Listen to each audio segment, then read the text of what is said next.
తనకంటూ కైలాసం ఉన్న ఆ శివుడు విభూది ధరించి శ్మశానంలో ఎందుకుంటాడో తెలుసా తల్లి?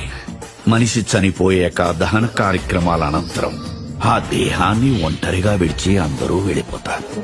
అది చూసి చింతిస్తున్న ఆత్మకి నీ చివరు కట్టె కాలే వరకు నేను నీకు తోడుగా ఉంటాను అనే ధైర్యం ఇచ్చి దగ్గరుండి సాగనంపుతాడమ్మా ఈ శ్మశానవాసుడు.